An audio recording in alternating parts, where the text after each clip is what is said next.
Welcome back. ഇംഗ്ലീഷിൽ നമ്മൾ ഒരുപാട് ആശയങ്ങൾ അവതരിപ്പിക്കുന്നത് മോഡൽ ഓക്സിലറി വേർബ്സിന്റെ സഹായത്തോടെയാണ്. ഒരു ഉദാഹരണം പറയാം. നീ അവിടെ പോവണമായിരുന്നു. ഇതെങ്ങനെയാണ് നമ്മൾ പറയുന്നത്? പോവുക എന്നതിന് നമ്മൾ ഉപയോഗിക്കുന്ന ഇംഗ്ലീഷ് വെർബ് ഗോ ആണ്. ഗോ എന്ന വെർബിന്റെ ഒരു ഫോം ഉപയോഗിച്ചാലും നമുക്ക് പോവണമായിരുന്നു എന്ന് പറയാൻ കഴിയില്ല. അതുകൊണ്ട് തന്നെ ഈ ഒരു ആശയം അവതരിപ്പിക്കുന്നതിന് വേണ്ടി പോവണം, അതാണ് നമുക്ക് പറയേണ്ടത്. അങ്ങനെ ഒരു ആവശ്യമുണ്ട് എന്നാണ് പറയേണ്ടത്. അത് പറയുന്നതിന് വേണ്ടി ഒരു നെസസിറ്റി, ആവശ്യം, അത് സൂചിപ്പിക്കുന്നതിന് വേണ്ടി നമ്മൾ ഉപയോഗിക്കുന്ന മോഡൽ ഓക്സിലറി വെർബാണ് ഷുഡ്. ഗോ എന്ന വെർബിന്റെ കൂടെ ഷുഡ് ഉപയോഗിച്ചാണ് നമ്മൾ ഈ ആശയം അവതരിപ്പിക്കുന്നത്. പോവണമായിരുന്നു എന്ന് പറയാൻ ഗോ എന്ന വെർബിന്റെ കൂടെ നമ്മൾ ഷുഡ് ഉപയോഗിക്കും. പക്ഷെ ഷുഡ് ഗോ എന്ന് പറഞ്ഞാൽ മതിയോ? പോരാ. ഷുഡ് ഗോ എന്നതിനർത്ഥം പോവണം എന്നാണ്. നമുക്ക് പറയേണ്ടത് പോവണമായിരുന്നു എന്നാണ്. പോവണമായിരുന്നു എന്ന് പറയുമ്പോൾ ചെയ്യേണ്ടിയിരുന്ന ഒരു കാര്യമാണ്, പക്ഷെ ചെയ്തില്ല. ചെയ്യേണ്ടതായിരുന്നു, ചെയ്തില്ല. ഇത്തരം ആശയങ്ങൾ അവതരിപ്പിക്കുന്നതിന് വേണ്ടി നമ്മൾ ഇംഗ്ലീഷിൽ ഉപയോഗിക്കുക should have, could have, would have, ഇതെല്ലാമാണ് ഉപയോഗിക്കുക. ഈ ഷുഡ് ഹാവിനും കുഡ് ഹാവിനും വുഡ് ഹാവിനും ഒക്കെ ശേഷം നമ്മൾ ഉപയോഗിക്കുന്നത് V3 ആണ്. അത് എപ്പോഴും ശ്രദ്ധിക്കുക. ഹാവിന് ശേഷം എപ്പോഴും V3 തന്നെ ഉപയോഗിക്കണം. ഈ സ്ട്രക്ചേഴ്സ് എല്ലാം should have gone, could have gone, would have gone, ഇതെല്ലാം സംഭവിക്കാതെ പോയ കാര്യങ്ങളെക്കുറിച്ച് പറയുന്നതിന് വേണ്ടിയാണ് ഉപയോഗിക്കുന്നത്. നീ അവിടെ പോവണമായിരുന്നു എന്ന് പറയുമ്പോൾ അതിനർത്ഥം എന്താണ്? പോവേണ്ട ഒരു ആവശ്യം ഉണ്ടായിരുന്നു, പക്ഷെ പോയില്ല. ആ മീനിങ് ആണ് നമുക്ക് എക്സ്പ്രസ് ചെയ്യേണ്ടത്. ഇത് നമ്മൾ ഇങ്ങനെയാണ് പറയുന്നത്: you should have gone there. നീ അവിടെ പോവണമായിരുന്നു.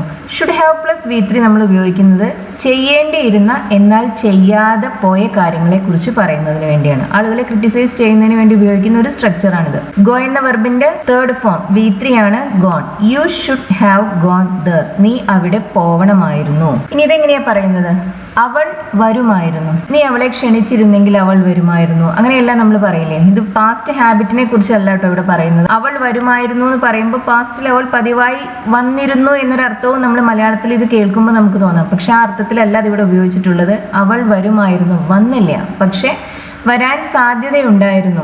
വിളിച്ചിരുന്നെങ്കിലോ മറ്റോ അവൾ വരുമായിരുന്നു എന്നാണ് നമുക്ക് പറയേണ്ടത്. അതെങ്ങനെയാ പറയുന്നത്? അവൾ, ഷീ, വരുമായിരുന്നു. She would have come. ഇത്രയും പറഞ്ഞാൽ മതി. ഷീ വുഡ് കം എന്ന് പറഞ്ഞാൽ അവൾ വരും. വരും എന്നത് നമ്മൾ അത്ര ഉറപ്പിലല്ല പറയുന്നത്. ഷീ വിൽ കം എന്ന് പറയുമ്പോൾ അവൾ വരുമെന്ന് നമുക്ക് ഉറപ്പാണ്. ഷീ വുഡ് കം എന്നതിന് നമ്മളവിടെ വുഡ് ഉപയോഗിക്കുന്നത് കാരണം ആ ഒരു ഉറപ്പ് നമുക്കില്ല. ഷീ വുഡ് കം എന്ന് നമ്മൾ പറയുന്നത് പലപ്പോഴും ഇമാജിനറി ആയ സിറ്റുവേഷൻസിനെ കുറിച്ച് പറയുന്നതിന് വേണ്ടിയാണ്. ഇപ്പൊ ഇവിടെ നമുക്ക് പറയേണ്ടത് അവൾ വരുമായിരുന്നു എന്നാണ്. അവൾ വന്നില്ല, പക്ഷെ വരുമായിരുന്നു. നീ ഒരു പക്ഷെ ക്ഷണിച്ചിരുന്നെങ്കിൽ അവൾ വരുമായിരുന്നു. ആ അർത്ഥത്തിലാണ് നമ്മൾ ഇതിലൂടെ ഉപയോഗിക്കുന്നത്. അതിന് പറയുക ഷീ വുഡ് ഹാവ് കം എന്നാണ്. കം എന്ന വെർബിന്റെ V1 ഉം V3 ഉം കം തന്നെയാണ്. അതിന്റെ V2 കെയും ആണ്. അവൾ വരണമായിരുന്നു. ഒരു കാര്യം ചെയ്യണമായിരുന്നു എന്നാണ് നമുക്ക് പറയേണ്ടത്. നേരത്തെ നമ്മൾ പറഞ്ഞത് വരുമായിരുന്നു എന്നാണ്. നമുക്ക് ഇവിടെ പറയേണ്ടത് വരണമായിരുന്നു എന്നാണ്. ഒരു കാര്യം ചെയ്യണം എന്ന് പറയാൻ നമ്മൾ ഉപയോഗിക്കുന്ന ഓക്സിലറി വെർബ് ഏതാണ്? ഷുഡ് ആണ്. ഷുഡ് ഉപയോഗിച്ചാണ് നമ്മൾ ആ ആശയം അവതരിപ്പിക്കുന്നത്. ഷീ ഷുഡ് കം എന്ന് പറഞ്ഞാൽ പോരാ. അതിനർത്ഥം അവൾ വരണം എന്നാണ്. നമുക്ക് പറയേണ്ടത് അവൾ വരണമായിരുന്നു എന്നാണ്. അവൾ വന്നില്ല, പക്ഷെ വരേണ്ട ഒരു ആവശ്യം ഉണ്ടായിരുന്നു. അതെങ്ങനെയാ പറയുന്നത്? She should have come. അവൾ വരണമായിരുന്നു. ഞാൻ നേരത്തെ പറഞ്ഞല്ലോ, ഷുഡ് ഹാവ് പ്ലസ് V3 ഉപയോഗിക്കുന്നത് ചെയ്യാതെ പോയ കാര്യങ്ങളെ കുറിച്ച് പറയുന്നതിന് വേണ്ടിയാണ്. ആളുകളെ ക്രിട്ടിസൈസ് ചെയ്യുന്നതിന് വേണ്ടിയാണ് നമ്മൾ ഈ സ്ട്രക്ചർ യൂസ് ചെയ്യുന്നത്. അവൾക്ക് വരാമായിരുന്നു.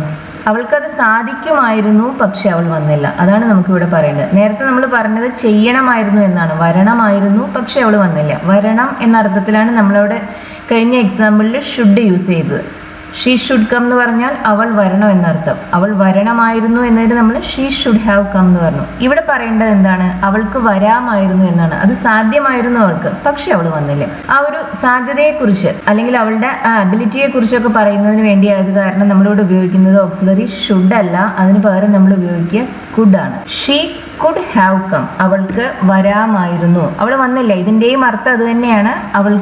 അവൾ വന്നില്ല, പക്ഷെ അവൾക്ക് വേണമെങ്കിൽ വരാൻ കഴിയുമായിരുന്നു. She could have come. ഇത് ഷുഡ് ഉപയോഗിക്കണോ വുഡ് ഉപയോഗിക്കണോ കുഡ് ഉപയോഗിക്കണോ എന്ന് മനസ്സിലാക്കാൻ നിങ്ങൾ അവതരിപ്പിക്കുന്ന ഐഡിയ എന്താണ് എന്നൊന്ന് ശ്രദ്ധിച്ചാൽ മതി. നമ്മളവിടെ കഴിവിനെ കുറിച്ചാണ് പറയുന്നത്, പാസ്റ്റ് അബിലിറ്റിയെ കുറിച്ചാണ് പറയുന്നതെങ്കിൽ കുഡാണ് ഉപയോഗിക്കേണ്ടത്. നമ്മൾ അതിൻ്റെ ഒരു ആവശ്യകതയെക്കുറിച്ചാണ് പറയേണ്ടതെങ്കിൽ നമ്മൾ ഉപയോഗിക്കുന്നത് ഷുഡാണ്. ഒരു സാധ്യതയെക്കുറിച്ച്, നടക്കാതെ പോയൊരു കാര്യം, ഒരു ഇമാജിനറി സിറ്റുവേഷനെ കുറിച്ചുള്ള ഒരു സാധ്യതയെക്കുറിച്ചാണ് അവിടെ പറയുന്നതെങ്കിൽ നമ്മൾ ഉപയോഗിക്കുന്നത് വുഡാണ്.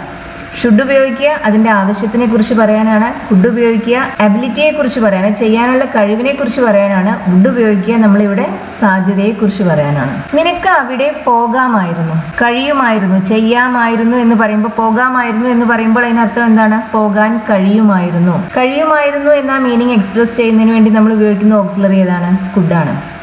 U could have gone there. നിനക്ക് അവിടെ പോകാമായിരുന്നു. ഞാൻ അവിടെ പോവണമായിരുന്നു. അങ്ങനെ ഒരു ആവശ്യം ഉണ്ടായിരുന്നു, ഒരു നെസസിറ്റി ഉണ്ടായിരുന്നു, പക്ഷെ ഞാൻ പോയില്ല. ആ ആവശ്യം ഉണ്ടായിരുന്നു എന്ന അർത്ഥത്തിൽ നമ്മൾ ഉപയോഗിക്കുന്ന ഓക്സിലറി ഏതാണ്? ഷുഡാണ്. I should have gone there. ഞാൻ അവിടെ പോവണമായിരുന്നു. എനിക്ക് അവിടെ പോവാമായിരുന്നു. ഇവിടെ ഞാൻ സംസാരിക്കുന്നത് എൻ്റെ ആ ഒരു കഴിവിനെ കുറിച്ചാണ്. എനിക്ക് വേണമെങ്കിൽ അവിടെ പോകാൻ കഴിയുമായിരുന്നു, അതാണ് എനിക്ക് പറയേണ്ടത്. അതുകൊണ്ട് ഞാൻ ഉപയോഗിക്കുന്ന ഓക്സിലറി ഇവിടെ കുഡാണ്. I could have gone there. എനിക്ക് അവിടെ പോകാമായിരുന്നു. ഇനി നമുക്ക് ഈ 3 എക്സാമ്പിൾസ് ഒന്ന് നോക്കാം. അവൾ വീണ്ടും ശ്രമിക്കുമായിരുന്നു. ഒരുപക്ഷെ നമ്മൾ അവളെ എൻകറേജ് ചെയ്തിരുന്നെങ്കിൽ അവൾ വീണ്ടും ശ്രമിക്കുമായിരുന്നു എന്നാണ് നമുക്ക് പറയേണ്ടത്. അവൾ ശ്രമിച്ചില്ല, പക്ഷെ ശ്രമിക്കുമായിരുന്നു. അതെങ്ങനെയാ പറയുന്നത്? She would have tried again. അവൾ വീണ്ടും ശ്രമിക്കുമായിരുന്നു. അവൾക്ക് വീണ്ടും ശ്രമിക്കാമായിരുന്നു. ഇവിടെയും അവൾ ശ്രമിച്ചില്ല, പക്ഷെ ശ്രമിക്കാൻ അവൾക്ക് കഴിയുമായിരുന്നു, ചെയ്തില്ല. അതാണ് പറയേണ്ടത്. ശ്രമിക്കാമായിരുന്നു. She could have tried again. അവൾക്ക് വീണ്ടും ശ്രമിക്കാമായിരുന്നു. അവൾ വീണ്ടും ശ്രമിക്കണമായിരുന്നു, ചെയ്യണമായിരുന്നു, പക്ഷെ അവൾ ചെയ്തില്ല. അതാണ് നമുക്ക് പറയേണ്ടത്. അതിന് നമ്മൾ ഏത് ഓക്സിലറി ഇവിടെ യൂസ് ചെയ്യാം? നമ്മൾ ഷുഡ് ഹാവ് പ്ലസ് V3 ആണ് ഉപയോഗിക്കുന്നത്. She should have tried again. അവൾ വീണ്ടും ശ്രമിക്കണമായിരുന്നു. ഞാൻ കാത്തു നിൽക്കുമായിരുന്നു. ഒരുപക്ഷെ എന്നോട് കാത്തു നിൽക്കണമെന്ന് നിങ്ങൾ പറഞ്ഞിരുന്നെങ്കിൽ ഞാൻ കാത്തു നിൽക്കുമായിരുന്നു. ഞാൻ കാത്തു നിന്നില്ല, പക്ഷെ നിൽക്കുമായിരുന്നു. I would have waited. ഞാൻ കാത്തു നിൽക്കുമായിരുന്നു. എനിക്ക് കാത്തു നിൽക്കാമായിരുന്നു. എനിക്കത് കഴിയുമായിരുന്നു. വേണമെങ്കിൽ എനിക്ക് കാത്തു നിൽക്കാൻ കഴിയുമായിരുന്നു, പക്ഷെ ഞാൻ കാത്തു നിന്നില്ല. അതെങ്ങനെയാ പറയുന്നത്? I could have waited. എനിക്ക് കാത്തു നിൽക്കാമായിരുന്നു. ഞാൻ കാത്തു നിൽക്കണമായിരുന്നു. അങ്ങനെ ഒരു ആവശ്യം ഉണ്ടായിരുന്നു, ഞാൻ കാത്തു നിൽക്കേണ്ട കാര്യം ഉണ്ടായിരുന്നു, പക്ഷെ ഞാൻ കാത്തു നിന്നില്ല. അതെങ്ങനെയാ പറയുന്നത്? I should have waited. ഞാൻ കാത്തു നിൽക്കണമായിരുന്നു, പക്ഷെ ഞാൻ കാത്തു നിന്നില്ല. ഈ സ്ട്രക്ചേഴ്സിന്റെ എല്ലാ അഫിർമേറ്റീവ് ഫോം, അതായത് ഇങ്ങനെ should have plus V3, would have plus V3, could have plus V3, ഇതെല്ലാം നമ്മൾ ഉപയോഗിക്കുന്നത് സംഭവിക്കാതെ പോയ കാര്യങ്ങളെ കുറിച്ച് പറയുന്നതിന് വേണ്ടിയാണ്. ഇമാജിനറി സിറ്റുവേഷൻസിനെ കുറിച്ച് പറയാനാണ് ഈ സ്ട്രക്ചേഴ്സ് എല്ലാം യൂസ് ചെയ്യുന്നത്. നീ ക്ഷണിച്ചിരുന്നെങ്കിൽ അവൾ വരുമായിരുന്നു. കുറച്ച് ലെങ്തി ആയ ഒരു സെന്റൻസ് ആണ്. ഇതെങ്ങനെയാണ് നമ്മൾ നിർമ്മിക്കുന്നത്? നീ ക്ഷണിച്ചിരുന്നെങ്കിൽ, ക്ഷണിച്ചില്ല, അതാണ് സത്യം. അവൾ വരുമായിരുന്നു. ക്ഷണിച്ചിരുന്നെങ്കിൽ വരുമായിരുന്നു, ക്ഷണിക്കാതിരുന്നത് കാരണം അവൾ വന്നതുമില്ല, അതാണ് നമുക്ക് പറയേണ്ടത്. അവൾ വരുമായിരുന്നു. She would have come. നീ ക്ഷണിച്ചിരുന്നെങ്കിൽ. If you had invited her. ഇത് നമ്മൾ ഈഫ് ക്ലോസസിനെ കുറിച്ച്, കണ്ടീഷണൽ ക്ലോസസിനെ കുറിച്ചുള്ള ക്ലാസ്സിൽ വിശദമായി എക്സ്പ്ലെയിൻ ചെയ്തിട്ടുള്ളതാണ്. നിങ്ങളിവിടെ 2 ക്ലോസിലും യൂസ് ചെയ്തിട്ടുള്ള ടെൻസ് ശ്രദ്ധിക്കണം. നമ്മൾ ആദ്യത്തെ ക്ലോസിൽ, മെയിൻ ക്ലോസിൽ നമ്മൾ ഉപയോഗിച്ചിട്ടുള്ളത് വുഡ് ഹാവ് പ്ലസ് V3 ആണ്. പിന്നെ നമ്മൾ ഈഫ് ക്ലോസിൽ യൂസ് ചെയ്തിട്ടുള്ളത് പാസ്റ്റ് പെർഫെക്റ്റ് ആണ്. She would have come if you invite ഹെർന്നോ ഇഫ് യു ഇൻവൈറ്റഡ് ഹെർന്നോ അല്ല നമ്മൾ പറയുന്നത്. അതിന് പകരം നമ്മളിവിടെ പറയുന്നത് if you had invited her എന്നാണ്. ഹാഡ് ഇൻവൈറ്റഡ് എന്നത് പാസ്റ്റ് പെർഫെക്റ്റ് ടെൻസിലാണ്. ഈഫ് ഉപയോഗിക്കുന്ന സെന്റൻസസ് 3-4 തരത്തിലുണ്ട്. Type 1 conditional, type 2 conditional, type 3 conditional, അങ്ങനെ എല്ലാം പറയും. ഇത് ടൈപ്പ് 3 കണ്ടീഷണലിൽ വരുന്ന ഒരു കാര്യമാണ്. ഇത് പ്യുവർലി ഇമാജിനറി ആയ ഒരു സിറ്റുവേഷൻ ആണ്. ക്ഷണിച്ചതുമില്ല, വന്നതുമില്ല.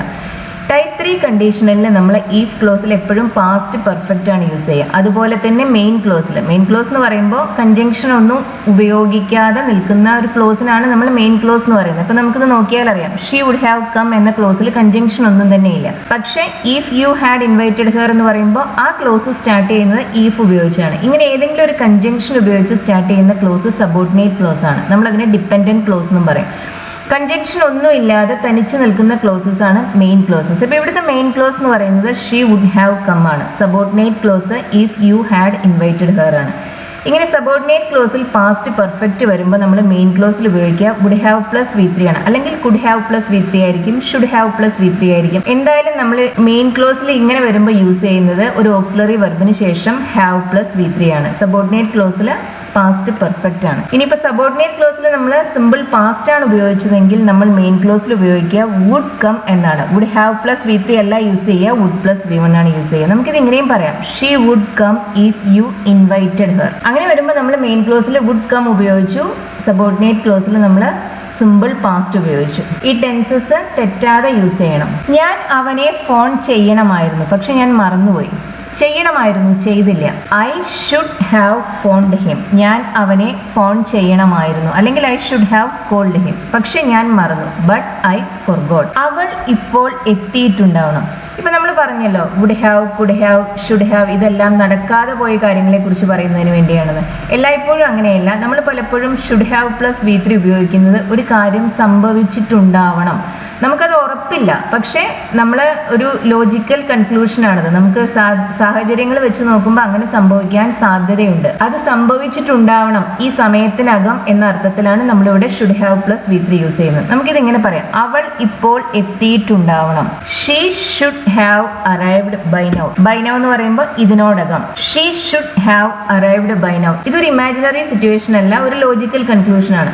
അവൾ ഇപ്പോൾ എത്തിയിട്ടുണ്ടാവണം എന്ന് പറയുമ്പോൾ അവളൊരു പക്ഷെ നേരത്തെ വീട്ടിൽ നിന്ന് ഇറങ്ങിയിട്ടുണ്ടായിരിക്കാം, അല്ലെങ്കിൽ ഓഫീസിൽ നിന്ന് ഇറങ്ങിയിട്ടുണ്ടായിരിക്കാം. അങ്ങനെയാവുമ്പോൾ നമ്മൾ ലോജിക്കലി നമ്മളത് കൺക്ലൂഡ് ചെയ്യാണ്. അപ്പോൾ 5 മണിക്ക് അവൾ ഓഫീസിൽ നിന്ന് ഇറങ്ങി, അരമണിക്കൂർ ട്രാവൽ ചെയ്ത് വീട്ടിലെത്തുമെങ്കിൽ നമ്മൾ എന്താ ഊഹിക്കുക? 5:40 അവൾ വീട്ടിലെത്തിയിട്ടുണ്ടായിരിക്കും എന്ന് പറയുമല്ലേ.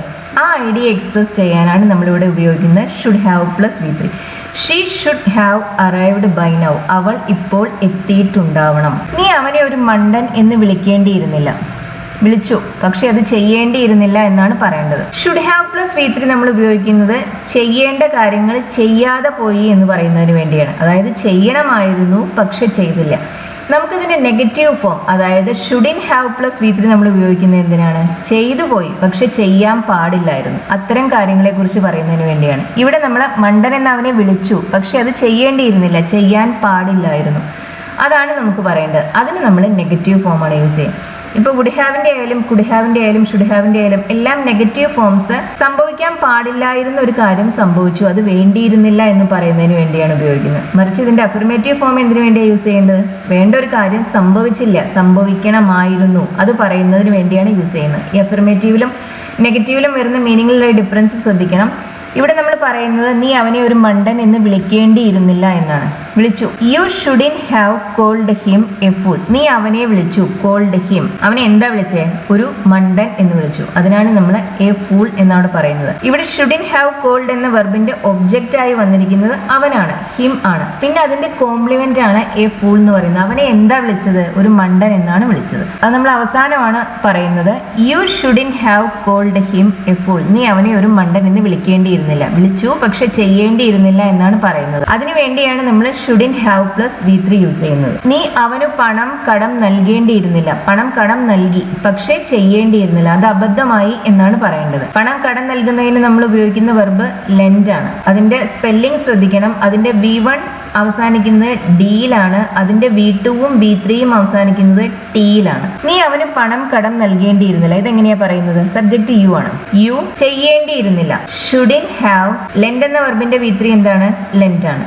U shouldn't have lend him money. നീ അവന് പണം കടം നൽകേണ്ടിയിരുന്നില്ല. ഇവിടെ ഈ വെർബിന് 2 ഒബ്ജക്റ്റ് ഉണ്ട്. ഇൻഡയറക്റ്റ് ഒബ്ജക്റ്റ് ഒരു വ്യക്തിയായിരിക്കും എപ്പോഴും, അതാണ് ലെൻഡ് എന്ന വെർബിന് ശേഷം വന്നിട്ടുള്ളത്.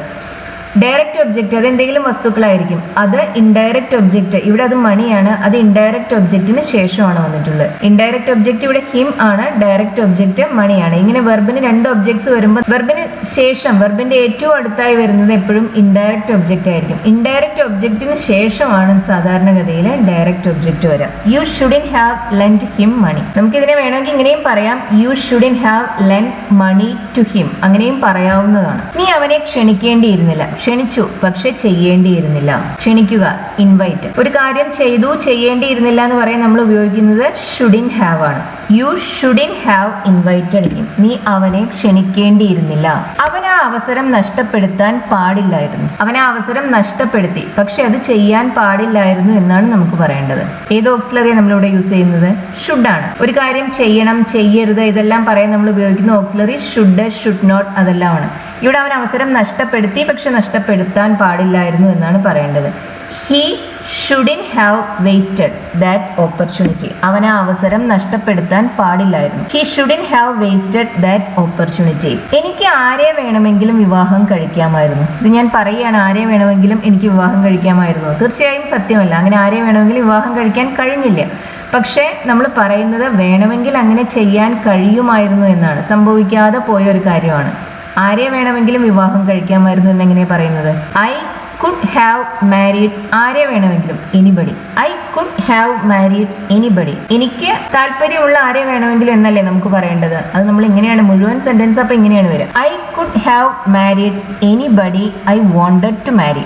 മാരി അവിടെ എഴുതേണ്ട ആവശ്യമില്ല, ഐ wanted to മതി. എനിക്ക് അത്ര ദേഷ്യം ഉണ്ടായിരുന്നു, ഞാൻ അവനെ തല്ലിയില്ല, പക്ഷെ തല്ലാനുള്ള അത്രയും ദേഷ്യം ഉണ്ടായിരുന്നു. അതെങ്ങനെയാ പറയുന്നത്? എനിക്ക് അത്ര ദേഷ്യം ഉണ്ടായിരുന്നു. I was so angry.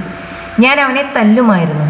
I could have hit him. I was so angry, I could have hit him. തല്ലുക എന്നതിന് നമുക്ക് ഹിറ്റ് എന്നോ സ്ലാപ്പ് എന്നോ ഒക്കെ പറയാം. എനിക്ക് അത്രയും ദേഷ്യം ഉണ്ടായിരുന്നു, ഞാൻ അവനെ തല്ലുമായിരുന്നു. തല്ലിയില്ല, തല്ലിയേനെ. I could have hit him. നിനക്ക് എന്നെ സഹായിക്കാമായിരുന്നു, നിനക്ക് എന്നെ സഹായിക്കാൻ കഴിയുമായിരുന്നു, പക്ഷെ നീ സഹായിച്ചില്ല. കഴിയുമായിരുന്നു, അതാണ് നമുക്ക് പറയേണ്ടത്. നമ്മൾ ഉപയോഗിക്കുന്ന ഓക്സിലറി അത് കാരണം could ആണ്. You could have helped me. നിനക്ക് എന്നെ സഹായിക്കാമായിരുന്നു. You could have helped me. നീ എന്താ വെറുതെ നോക്കിയിരുന്നത്? Why did you just sit and watch? Why did you just sit and watch? നീ എന്താ വെറുതെ നോക്കിയിരുന്നത്? Sit and watch എന്ന് പറയുമ്പോൾ വെറുതെ നോക്കിയിരുന്നു. അല്പം കൂടി വേഗതയിൽ ഓടിയിരുന്നെങ്കിൽ അവൻ ആ മത്സരം ജയിക്കുമായിരുന്നു. അവൻ മത്സരം ജയിച്ചില്ല, അതാണ് റിയാലിറ്റി. പക്ഷെ അല്പം കൂടി വേഗതയിൽ അവൻ ഓടിയിരുന്നെങ്കിൽ ജയിക്കുമായിരുന്നു എന്നാണ്. നമ്മളൊരു ഇമാജിനറി സിറ്റുവേഷനെ കുറിച്ചാണ് പറയുന്നത്. ഓടിയിരുന്നു ഇഫ് ഉപയോഗിച്ചാണ് നമ്മൾ കണക്ട് ചെയ്യുക. കാരണം നമ്മളിവിടെ ഒരു കണ്ടീഷനാണ് ഉപയോഗിക്കുന്നത്. അങ്ങനെ ഓടിയിരുന്നെങ്കിൽ ജയിക്കുമായിരുന്നു എന്നാണ് പറയേണ്ടത്. അല്പം കൂടി വേഗതയിൽ ഓടിയിരുന്നെങ്കിൽ, ഇഫ് അത് ഉപയോഗിച്ച് നമ്മൾ സ്റ്റാർട്ട് ചെയ്യും. If he had run a little faster അല്ലെങ്കിൽ a bit faster, he could have won the race. അല്ലെങ്കിൽ നമുക്കിവിടെ കുഡ് തന്നെ ഉപയോഗിക്കണമെന്നില്ല, നമുക്കിവിടെ വേണമെങ്കിൽ വുഡ് ഉപയോഗിക്കാം. മീനിങ്ങിൽ ഒരു വ്യത്യാസവും വരുന്നില്ല. കുഡ് പറയുമ്പോൾ കഴിയുമായിരുന്നു എന്ന അർത്ഥത്തിൽ, മറിച്ച് വുഡാണ് ഉപയോഗിക്കുന്നതെങ്കിൽ അങ്ങനെ ഒരു സാധ്യതയുണ്ടായിരുന്നു എന്ന മീനിങ് ആണ് വരുന്നത്. He would have won the race if he had run a little faster, അല്ലെങ്കിൽ he could have won the race if he had run a little faster. നമ്മൾ നേരത്തെ ഒരു എക്സാമ്പിൾ പറഞ്ഞ പോലെ തന്നെ ഇവിടെ ഉപയോഗിച്ചിട്ടുള്ള ടെൻസസ് ശ്രദ്ധിക്കണം. നമ്മൾ ഈഫ് ക്ലോസിൽ ഉപയോഗിച്ചിട്ടുള്ളത് പാസ്റ്റ് പെർഫെക്റ്റ് ആണ്. റൺ എന്ന വെർബിന്റെ V3യും V1ഉം റൺ തന്നെയാണ്. അതിന്റെ കം എന്ന വെർബിന്റെ കാര്യം പറഞ്ഞ പോലെ തന്നെ അതിന്റെ V2 റാൻ ആണ്. ഹാഡ് റൺ എന്നത് പാസ്റ്റ് പെർഫെക്റ്റ് ടെൻസിലാണ്. If he had run a little faster, അല്പം കൂടി വേഗതയിൽ, എ ലിറ്റിൽ ഫാസ്റ്റർ. മെയിൻ ക്ലോസിൽ നമ്മൾ യൂസ് ചെയ്തിട്ടുള്ളത് കുഡ് ഹാവ് പ്ലസ് V3 ആണ്, അല്ലെങ്കിൽ വുഡ് ഹാവ് പ്ലസ് V3 ആണ്. ഇങ്ങനെ മെയിൻ ക്ലോസിൽ could have plus V3, would have plus V3 ഇതെല്ലാം വരുമ്പോൾ നമ്മൾ ഈഫ് ക്ലോസിൽ പാസ്റ്റ് പെർഫെക്റ്റ് തന്നെ വേണം യൂസ് ചെയ്യാൻ. ഞാൻ എന്തായാലും ജയിക്കില്ലായിരുന്നു, ജയിക്കാൻ ഒരു സാധ്യതയും ഇല്ലായിരുന്നു എന്നാണ് പറയേണ്ടത്. അതെങ്ങനെയാണ് നമ്മൾ പറയുന്നത്? എനിക്ക് ജയിക്കാൻ എന്തായാലും കഴിയില്ലായിരുന്നു, സാധിക്കില്ലായിരുന്നു. നമുക്ക് കുഡ് ഉപയോഗിക്കാം, അല്ലെങ്കിൽ വുഡ് ഉപയോഗിക്കാം. I couldn't have one. ഞാൻ എന്തായാലും ജയിക്കില്ലായിരുന്നു, അതുകൊണ്ട് സോ ഞാൻ ഇലക്ഷനിൽ മത്സരിക്കാൻ നിന്നില്ല, ഞാൻ ഇലക്ഷനിൽ മത്സരിച്ചില്ല. I didn't stand for election. I couldn't have won അല്ലെങ്കിൽ ഐ വുഡിൻ ഹാവ് വൺ. എന്തായാലും മത്സരിച്ചാലും ജയിക്കില്ലായിരുന്നു. ജയിക്കുമായിരുന്നു എന്ന് പറയാൻ നമ്മൾ എന്ത് ഉപയോഗിക്കും? ഐ കുഡ് ഹാവ് വൺ എന്ന് പറയും, അല്ലെങ്കിൽ ഐ വുഡ് ഹാവ് വൺ എന്ന് പറയും. ഇവിടെ നമുക്ക് പറയേണ്ടത് ജയിക്കില്ലായിരുന്നു എന്നാണ്. അതുകൊണ്ട് നമ്മൾ പറയുന്നത് കുഡിൻ ഹാവ് വൺ അല്ലെങ്കിൽ wouldn't have one. Subject I ആവുമ്പോൾ പലപ്പോഴും നമുക്ക് കുഡിന് പകരം വുഡ് ഉപയോഗിക്കാൻ സാധിക്കും. മറ്റ് സബ്ജക്ട്സിന്റെ കൂടെ ഇതങ്ങനെ സാധ്യമല്ല. പക്ഷേ സബ്ജക്റ്റ് ഐ ആയി വരുന്ന സാഹചര്യങ്ങളിൽ നമുക്ക് കുഡ് ഹാവിന് പകരം മിക്ക സാഹചര്യങ്ങളിലും വുഡ് ഹാവും നമുക്ക് യൂസ് ചെയ്യാൻ സാധിക്കും. ഇതിങ്ങനെ പറയാം, ഐ കുഡിൻ ഹാവ് വൺ എന്ന് പറയാം, അല്ലെങ്കിൽ I wouldn't have one. So I didn't stand for election. അതുകൊണ്ട് ഞാൻ ഇലക്ഷനിൽ നിന്നില്ല. നമ്മളിവിടെ I didn't stand for election എന്നത് സിമ്പിൾ പാസ്റ്റ് ടെൻസിലാണ്. ഒരു കാര്യം ചെയ്തില്ല എന്ന് പറയാൻ നമ്മൾ ഉപയോഗിക്കുക സിമ്പിൾ പാസ്റ്റ് ടെൻസ് ആണ്. ഞാൻ ഇലക്ഷനിൽ നിന്നു എന്ന് പറയാൻ ഞാൻ ഉപയോഗിക്കുക ഐ സ്റ്റുഡ് ഫോർ ഇലക്ഷൻ എന്നാണ്. സ്റ്റുഡ് എന്നത് സ്റ്റാൻഡ് എന്ന വെർബിന്റെ V2 ആണ്. അതിന്റെ നെഗറ്റീവ് ഫോം ആണ് didn't stand. I didn't stand for election. Simple past ടെൻസിൽ നമ്മൾ ക്വസ്റ്റ്യനും നെഗറ്റീവും ഉണ്ടാക്കാൻ ഡിഡ് എന്ന ഓക്സിലറി വെർബ് യൂസ് ചെയ്യും. അവൻ ക്ലബിൽ പോയിട്ടുണ്ടായിരിക്കാം. ഇവിടെ നമ്മളൊരു സാധ്യതയെ കുറിച്ചാണ് പറയുന്നത്. നേരത്തെ നമ്മളൊരു എക്സാമ്പിളിൽ they should have arrived by now എന്ന് പറഞ്ഞിരുന്നു. നമ്മൾ അവിടെ ലോജിക്കൽ പോസിബിലിറ്റിയെ കുറിച്ചാണ് പറയുന്നുണ്ടായിരുന്നത്. അതായത് അവരൊരു പക്ഷേ നേരത്തെ ഇറങ്ങിയിട്ടുണ്ടായിരിക്കും, അതുകൊണ്ട് ഇപ്പോൾ എത്തിയിട്ടുണ്ടാവാം എന്ന്. ഇങ്ങനെ ഒരു ലോജിക്കൽ പോസിബിലിറ്റിയെ കുറിച്ച് സംസാരിക്കാൻ വേണ്ടി നമ്മൾ ഉപയോഗിക്കുക ഷുഡ് ആണ്. പക്ഷെ നമുക്കിവിടെ പറയേണ്ടത് അവൻ ക്ലബിൽ പോയിട്ടുണ്ടായിരിക്കാം എന്നാണ്. നമ്മളിവിടെ സംസാരിക്കുന്നത് ഒരു ലോജിക്കൽ പോസിബിലിറ്റിയെ കുറിച്ചല്ല, മറിച്ച് നമ്മളൊരു സാധ്യതയെ കുറിച്ചാണ് നമ്മൾ പറയുന്നത്. നമുക്കൊരു സാധാരണ ഒരു റിയൽ ആയ ഒരു പോസിബിലിറ്റിയെ കുറിച്ചാണ് പറയേണ്ടത്. എന്തെങ്കിലും ഒരു സാഹചര്യത്തിൽ നിന്ന് കൺക്ലൂഡ് ചെയ്യുന്ന കാര്യമല്ല ഇത്. മറ്റെന്തെങ്കിലും ഒരു സാഹചര്യത്തിന്റെ അടിസ്ഥാനത്തിലല്ല നമ്മളിത് പറയുന്നത്. അവൻ ക്ലബിൽ പോയിട്ടുണ്ടായിരിക്കാം എന്നത് അതിനൊരു സാധ്യതയുണ്ട്, ആ ഒരു അർത്ഥത്തിലാണ് നമ്മളിവിടെ അത് ഉപയോഗിക്കുന്നത്. അതിന് നമ്മൾ ഉപയോഗിക്കുന്ന ഓക്സിലറി പല ഓക്സിലറീസ് നമുക്ക് യൂസ് ചെയ്യാം. നമുക്കിവിടെ കുഡ് ഉപയോഗിക്കാം. ഇങ്ങനെ സാധ്യതയെ കുറിച്ച് പറയാൻ നമുക്ക് മേ ഉപയോഗിക്കാം, മൈറ്റ് ഉപയോഗിക്കാം. മേ ഉപയോഗിക്കുമ്പോഴും മൈറ്റ് ഉപയോഗിക്കുമ്പോഴും എത്ര കണ്ട് സാധ്യതയുണ്ട് എന്നതിന് വ്യത്യാസമുണ്ട്. ഇതിൽ ഏറ്റവും കൂടുതൽ സാധ്യത അവതരിപ്പിക്കുന്നത് മേ ആണ്. കുഡും മൈറ്റും ഏകദേശം വലിയൊരു സാധ്യതയില്ല, പക്ഷെ എന്നാൽ സാധ്യതയുണ്ട് എന്ന അർത്ഥത്തിലാണ് നമ്മൾ ഉപയോഗിക്കുന്നത്. അവൻ ക്ലബിൽ പോയിട്ടുണ്ടായിരിക്കാം. He could have gone to the club. അല്ലെങ്കിൽ എന്ത് പറയാം? He might have gone to the club എന്ന് പറയാം നമുക്ക്. അല്ലെങ്കിൽ he may have gone to the club എന്ന് പറയാം. മേ ഹാവ് ഗോൺ എന്ന് പറയുമ്പോൾ അതിനൊരു 50% സാധ്യതയുണ്ട് എന്നർത്ഥം.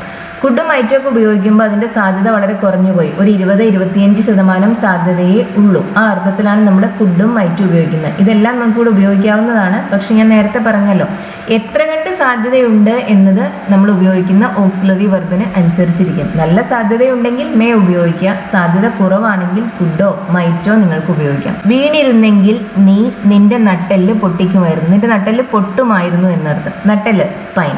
നീ നിന്റെ നട്ടെല്ല് പൊട്ടിക്കുമായിരുന്നു. അതെങ്ങനെയാ പറയുന്നത്? പൊട്ടിച്ചില്ല, വീണിട്ടില്ല. വീണിരുന്നെങ്കിൽ പൊട്ടിക്കുമായിരുന്നു എന്നാണ് നമുക്ക് പറയേണ്ടത്, പൊട്ടുമായിരുന്നു എന്നാണ് പറയേണ്ടത്. You would have broken your spine അല്ലെങ്കിൽ your back. You would have broken your spine if you had fallen. നീ വീണിരുന്നെങ്കിൽ നിന്റെ നട്ടെല്ല് പൊട്ടുമായിരുന്നു, പൊട്ടിക്കുമായിരുന്നു. You would have broken your spine if you had fallen. നമുക്ക് ഇഫ് ക്ലോസിനെ സ്റ്റാർട്ടിങ്ങിൽ ഉപയോഗിക്കാം അല്ലെങ്കിൽ അവസാനം ഉപയോഗിക്കാം കേട്ടോ. അതിന് ഫിക്സ്ഡ് ആയ പൊസിഷൻ ഇല്ല. അത് നമുക്ക് മെയിൻ ക്ലോസിന് ശേഷം ഉപയോഗിക്കാം, അല്ലെങ്കിൽ നമുക്ക് ഇഫ് ക്ലോസ് ഉപയോഗിച്ച് സെന്റൻസ് സ്റ്റാർട്ട് ചെയ്യാം. കഴിഞ്ഞ എക്സാമ്പിൾസിൽ പറഞ്ഞ പോലെ തന്നെ നമ്മളിവിടെ മെയിൻ ക്ലോസിൽ ഉപയോഗിച്ചിട്ടുള്ളത് വുഡ് ഹാവ് പ്ലസ് V3 ആണ്. ബ്രേക്ക് എന്ന വെർബിന്റെ V3 ആണ് ബ്രോക്കൺ. ഇഫ് ക്ലോസിൽ നമ്മൾ യൂസ് ചെയ്തിട്ടുള്ളത് പാസ്റ്റ് പെർഫെക്റ്റ് ആണ്. ഹാഡ് ഫോളൻ എന്നത് ഫോൾ എന്ന വെർബിന്റെ പാസ്റ്റ് പെർഫെക്റ്റ് ടെൻസ് ഫോം ആണ്. ഇഫ് ക്ലോസിൽ പാസ്റ്റ് പെർഫെക്റ്റ് വരുമ്പോഴാണ് നമ്മൾ മെയിൻ ക്ലോസിൽ വുഡ് ഹാവ് അല്ലെങ്കിൽ കുഡ് ഹാവ് പ്ലസ് V3 ഉപയോഗിക്കുന്നത്. ടെൻസ് എപ്പോഴും ശ്രദ്ധിക്കണം. നമുക്കിത് ഇങ്ങനെയും പറയാം. If you fell you would break your back എന്ന് പറയാം. അങ്ങനെ വരുമ്പോൾ നമ്മൾ ഇഫ് ക്ലോസിൽ യൂസ് ചെയ്തത് സിമ്പിൾ പാസ്റ്റ്, മെയിൻ ക്ലോസിൽ ഉപയോഗിച്ചത് വുഡ് പ്ലസ് V1 ആണ്. ആ സെന്റൻസ്, അതായത് simple past would plus V1 ഉപയോഗിക്കുന്ന സെന്റൻസ് ടൈപ്പ് 2 കണ്ടീഷണൽ ആണ്. നമ്മളിവിടെ എഴുതിയിട്ടുള്ള ഈ സെന്റൻസ് ടൈപ്പ് 3 കണ്ടീഷണലാണ്. കണ്ടീഷണൽ ക്ലോസസിനെ കുറിച്ച് വളരെ ഡീറ്റെയിൽ ആയിട്ടുള്ള 2 വീഡിയോസ് നമ്മൾ ചെയ്തിട്ടുണ്ട്. ആ വീഡിയോസ് കാണാത്തവർ തീർച്ചയായും അത് കണ്ടു നോക്കുക. ഞാൻ അവരെ പാർട്ടിക്ക് വിളിച്ചില്ല. ഒരു കാര്യം ചെയ്തില്ല. ചെയ്തില്ല എന്ന് പറയാൻ, ചെയ്തു അല്ലെങ്കിൽ ചെയ്തില്ല എന്ന് പറയാൻ നമ്മൾ ഉപയോഗിക്കുന്ന സിമ്പിൾ പാസ്റ്റ് ടെൻസ് ആണ്. ഇത് നമ്മൾ പൂർണ്ണമായും പാസ്റ്റിലുള്ള ഒരു കാര്യത്തിനെ കുറിച്ചാണ് പറയുന്നത്. നമുക്ക് ഒരു കാര്യം ചെയ്തു അല്ലെങ്കിൽ ചെയ്തിട്ടുണ്ട് എന്നൊക്കെ പറയാൻ പ്രസന്റ് പെർഫെക്റ്റും യൂസ് ചെയ്യാം. പക്ഷെ ഇവിടെ നമ്മൾ സംസാരിക്കുന്നത് പാസ്റ്റിലുള്ള ഒരു സിറ്റുവേഷനെ കുറിച്ച് തന്നെയാണ്. നമ്മൾ അതിന്റെ പ്രസന്റ് റിസൾട്ടിനെ കുറിച്ചൊന്നും അല്ല പറയുന്നത്. അതുകൊണ്ട് തന്നെ നമ്മളിവിടെ സിമ്പിൾ പാസ്റ്റ് ആണ് യൂസ് ചെയ്യുന്നത്. ഞാൻ അവരെ പാർട്ടിക്ക് വിളിച്ചില്ല. I didn't invite them to my party അല്ലെങ്കിൽ to the party. I didn't invite them to the party. ഞാൻ അവരെ വിളിച്ചു എന്നെങ്ങനെയാ പറയുക? ഐ ഇൻവൈറ്റഡ് ദം എന്ന് പറയും. അതിന്റെ നെഗറ്റീവ് ഫോം ആണ് ഡിഡിന്റ് ഇൻവൈറ്റ്. ഇൻവൈറ്റ് എന്ന വെർബിന്റെ പാസ്റ്റ് സിമ്പിൾ ഫോം ആണ് ഇൻവൈറ്റഡ്. ഇൻവൈറ്റഡിന്റെ നെഗറ്റീവ് ഫോം ആണ് ഡിഡിന്റ് ഇൻവൈറ്റ്. സിമ്പിൾ പാസ്റ്റ് ടെൻസിൽ നമ്മൾ ക്വസ്റ്റ്യൻ ഉണ്ടാക്കാനും നെഗറ്റീവ് ഉണ്ടാക്കാനും ഡിഡ് എന്ന ഓക്സിലറി യൂസ് ചെയ്യും. I didn't invite them to the party. ഞാൻ അവരെ പാർട്ടിക്ക് വിളിച്ചില്ല. അവരെന്തായാലും വരുമായിരുന്നില്ല. വിളിക്കാതിരുന്നതിന് കാരണം വിളിച്ചിരുന്നാലും അവർ വരുമായിരുന്നില്ല എന്നതാണ്. അതുകൊണ്ട് ഞാൻ വിളിച്ചില്ല. ദേ വുഡിന്റ് ഹാവ് കം എനിവേ. എന്തായാലും വിളിച്ചിരുന്നെങ്കിലും അവർ വരില്ലായിരുന്നു. എന്തായാലും എന്ന അർത്ഥത്തിലാണ് നമ്മളിവിടെ എനിവേ എന്ന് പറയുന്നത്. വിളിച്ചാലും വരില്ലായിരുന്നു, അതാണ് നമുക്ക് പറയേണ്ടത്. അതിനാണ് നമ്മളിവിടെ എനിവേ എന്നൊരു എക്സ്പ്രഷൻ കൂടി അതിൽ ആഡ് ചെയ്തത്. They wouldn't have come anyway. They would have come എന്ന് പറഞ്ഞാൽ അവർ വരുമായിരുന്നു എന്നർത്ഥം. അവരെന്തായാലും വരില്ലായിരുന്നു എന്ന് പറയാൻ നമ്മൾ ദേ വുഡിന്റ് ഹാവ് കം എന്ന് പറഞ്ഞു. നീ വരുന്നില്ലെന്ന് നിനക്ക് എന്നോട് പറയാമായിരുന്നു. ചെയ്യണമായിരുന്നു, പക്ഷെ നീ ചെയ്തില്ല. ഇവിടെ നമ്മൾ ഏത് ഓക്സിലറിയാ യൂസ് ചെയ്യാം? ചെയ്യണമായിരുന്നു, ചെയ്തില്ല. ചെയ്യാൻ കഴിയുമായിരുന്നു, ചെയ്തില്ല. നമുക്കിവിടെ കുഡും ഉപയോഗിക്കാം, ഷുഡും ഉപയോഗിക്കാം. നമുക്കിത് ഇങ്ങനെ പറയാം. U could have told me, എന്നോട് പറയാമായിരുന്നു. അല്ലെങ്കിൽ എന്ത് പറയാം, U should have told me. രണ്ടിൻ്റെ അർത്ഥത്തിൽ ചെറിയ വ്യത്യാസമുണ്ട്, പക്ഷെ രണ്ടും ഇവിടെ സാധ്യമാണ്. U could have told me എന്ന് പറയുമ്പോൾ നിനക്ക് പറയാൻ കഴിയുമായിരുന്നു എന്നാണ്. U should have told me എന്ന് പറയുമ്പോൾ നിനക്ക് പറയണമായിരുന്നു, ചെയ്യണമായിരുന്നു, ചെയ്യേണ്ടതായിരുന്നു എന്നർത്ഥമാണ് അതിന് വരുന്നത്. U should have told me, നീ വരുന്നില്ല. ഞാൻ വരുന്നുണ്ട് എന്ന് പറയാൻ ഞാൻ പറയാ ഐ എം കമ്മിങ് എന്നാണ്. നീ വരുന്നുണ്ട് എന്നതിന് യു ആർ കമ്മിങ്. നീ വരുന്നുണ്ടായിരുന്നില്ല, you were not coming. You should have told me you were not coming. നീ വരുന്നുണ്ടായിരുന്നില്ല എന്ന് നിനക്ക് എന്നോട് പറയാമായിരുന്നു. You could have told me you were not coming. നീ വരുന്നുണ്ടായിരുന്നില്ല എന്ന് നിനക്ക് എന്നോട് പറയാമായിരുന്നു. ഇവിടെ ഉപയോഗിച്ചിട്ടുള്ള ടെൻസസും ശ്രദ്ധിക്കണം കേട്ടോ. യു കുഡ് ഹാവ് ടോൾഡ് എന്നത് പാസ്റ്റ് ടെൻസിലാണ് ആ സെന്റൻസ് വരുന്നത്. പിന്നെ നമ്മൾ യു ആർ നോട്ട് കമ്മിങ് എന്നല്ല പറയുന്നത്, യു വേർ നോട്ട് കമ്മിങ് എന്നാണ്. ഇവിടുത്തെ main clause you could have told me അല്ലെങ്കിൽ you should have told me എന്ന് പറയുന്നത് പാസ്റ്റ് ടെൻസിലാണ്. മെയിൻ ക്ലോസ് പാസ്റ്റ് ടെൻസിലാവുമ്പോൾ പിന്നെ നമ്മൾ സബോർഡിനേറ്റ് ക്ലോസസിൽ ഇവിടെ നമുക്ക് ആക്ച്വലി ദാറ്റ് എന്നൊരു കൺജങ്ഷൻ കൂടി ഉണ്ട്. അത് ഇവിടെ മെൻഷൻ ചെയ്തിട്ടില്ല എന്നേ ഉള്ളൂ. ഇതിന്റെ മുഴുവൻ സെന്റൻസ് ഇങ്ങനെയാണ്, you could have told me that you were not coming എന്നാണ്. ആ ദാറ്റ് എന്ന കൺജങ്ഷൻ ഉപയോഗിച്ചാണ് നമ്മൾ ഈ രണ്ട് ക്ലോസസിനെ കണക്ട് ചെയ്യുന്നത്. പക്ഷെ ദാറ്റ് പലപ്പോഴും ഓപ്ഷണൽ ആണ്, അതവിടെ ഉണ്ടെങ്കിലും നമ്മൾ പലപ്പോഴും അത് പറയാറില്ല. അപ്പോൾ that you are not coming എന്നതാണ് ഇവിടുത്തെ സബോർഡിനേറ്റ് ക്ലോസ്. മെയിൻ ക്ലോസിൽ പാസ്റ്റ് ടെൻസ് വരുമ്പോൾ സബോർഡിനേറ്റ് ക്ലോസസിലും പാസ്റ്റ് ടെൻസ് തന്നെ വരണം. ഇവിടെ നമുക്ക് പിന്നെ യു ആർ നോട്ട് കമ്മിങ് എന്ന് പറയരുത്, യു വേർ നോട്ട് കമ്മിങ് അത് തന്നെയാണ് പറയേണ്ടത്. കാരണം അങ്ങനെ വരുമ്പോഴാണ് ആ ക്ലോസ് പാസ്റ്റ് ടെൻസിലേക്ക് പോകുള്ളൂ. You could have told me you were not coming. ഞാൻ ആ പാർട്ടിക്ക് പോയിരുന്നെങ്കിൽ എനിക്ക് ഒരുപാട് ആളുകളെ കാണാമായിരുന്നു. ഞാൻ പോയില്ല, പക്ഷെ പോയിരുന്നെങ്കിൽ കാണാമായിരുന്നു എന്നാണ് എനിക്ക് പറയേണ്ടത്. ഇമാജിനറി സിറ്റുവേഷൻ ആണ്, പാസ്റ്റിലുള്ള ഒരു ഇമാജിനറി സിറ്റുവേഷൻ ആണ്. ഇങ്ങനെ പാസ്റ്റിലുള്ള ഇമാജിനറി സിറ്റുവേഷൻസിനെ കുറിച്ച് പറയാൻ നമ്മൾ ഉപയോഗിക്കുക ടൈപ്പ് 3 കണ്ടീഷനിലാണ്. ഇഫ് ക്ലോസ് ആണ് യൂസ് ചെയ്യുക. ഞാൻ ആ പാർട്ടിക്ക് പോയിരുന്നെങ്കിൽ, if I had gone to the party അല്ലെങ്കിൽ to that party. If I had gone to the party I could have met lots of people. അല്ലെങ്കിൽ എന്ത് ഉപയോഗിക്കാം, നമുക്ക് വുഡ് ഉപയോഗിക്കാം. ഞാൻ നേരത്തെ പറഞ്ഞല്ലോ, സബ്ജക്റ്റ് ഐ ആവുമ്പോൾ നമുക്ക് പലപ്പോഴും കുഡും വുഡും ഒരേ അർത്ഥത്തിൽ യൂസ് ചെയ്യാൻ സാധിക്കും. ഇവിടെ മീനിങ്ങിൽ ഡിഫറൻസ് ഒന്നും വരുന്നില്ല. ഞാൻ ആ പാർട്ടിക്ക് പോയിരുന്നെങ്കിൽ എനിക്ക് ഒരുപാട് ആളുകളെ, I could have met lots of people, ഒരുപാട് പേരെ കാണാൻ കഴിയുമായിരുന്നു എന്നാണ് പറയുന്നത്. ഇവിടെയും ഈഫ് ക്ലോസിൽ യൂസ് ചെയ്തിട്ടുള്ളത് പാസ്റ്റ് പെർഫെക്റ്റ് ആണ്, മെയിൻ ക്ലോസിൽ യൂസ് ചെയ്തിട്ടുള്ളത് കുഡ് ഹാവ് പ്ലസ് V3 ആണ് അല്ലെങ്കിൽ വുഡ് ഹാവ് പ്ലസ് V3 ആണ്. അവർ എന്താണ് വൈകുന്നതെന്ന് എനിക്ക് മനസ്സിലാവുന്നില്ല. നമുക്കിത് ഇങ്ങനെ പറയാം, ഐ ഡോണ്ട് അണ്ടർസ്റ്റാൻഡ് എന്ന് പറയേണ്ട ആവശ്യമില്ല. നമ്മൾ മലയാളത്തിൽ പറയുമ്പോൾ ഐ ഡോണ്ട് അണ്ടർസ്റ്റാൻഡ് എന്ന് പറയും. പക്ഷേ ഇംഗ്ലീഷിൽ നമ്മളെങ്ങനെ I don't understand why they are late എന്ന് പറയുന്നതിലും നല്ലത് നമുക്ക് I wonder why they are late എന്ന് പറയുന്നതാണ്. ഞാൻ അത്ഭുതപ്പെടുകയാണ്. അത് തീർച്ചയായും നമ്മൾ മലയാളത്തിൽ അങ്ങനെ പറയില്ല. പക്ഷേ ഇംഗ്ലീഷിൽ ഈ വണ്ടർ എന്ന വെർബ് ഈ ഒരു മീനിങ് എക്സ്പ്രസ് ചെയ്യുന്നതിന് വേണ്ടി കോമൺ ആയി യൂസ് ചെയ്യുന്ന ഒന്നാണ്. I wonder why they are late. അവരെന്താണ് ഇത്ര വൈകുന്നത് എന്ന് എനിക്ക് മനസ്സിലാവുന്നില്ല. അവർ എത്രയോ നേരത്തെ എത്തേണ്ടിയിരുന്നതാണ്, വരേണ്ടതായിരുന്നു പക്ഷെ എത്തിയിട്ടില്ല. ദേ should have arrived long ago. എത്രയോ നേരത്തെ. They should have arrived long ago. They could have arrived എന്ന് പറയുമ്പോൾ എത്താൻ കഴിയുമായിരുന്നു എന്നർത്ഥമാണ്. നമുക്കിവിടെ പറയേണ്ടത് എത്തേണ്ടിയിരുന്നതാണ് എന്നാണ്. They should have arrived long ago. അവർക്ക് എത്രയോ നേരത്തെ അവരിവിടെ എത്തേണ്ടിയിരുന്നതാണ്, പക്ഷെ അവർ ഇനിയും എത്തിയിട്ടില്ല. അതെന്താണെന്ന് എനിക്ക് മനസ്സിലാവുന്നില്ല. അതാണ് പറയേണ്ടത്. I wonder why they are late. They should have arrived long ago. എനിക്ക് ഛർദ്ദിക്കണമെന്ന് തോന്നുന്നു. നമുക്ക് വയറിന് സുഖമില്ല, ഛർദ്ദിക്കണം എന്ന് തോന്നുന്നു. ഇത് നമ്മൾ ഇംഗ്ലീഷിൽ പറയാം സിക്ക് എന്നൊരു വെർബ് നമ്മൾ യൂസ് ചെയ്യും. നമ്മളിത് ഇങ്ങനെയാണ് പറയാം.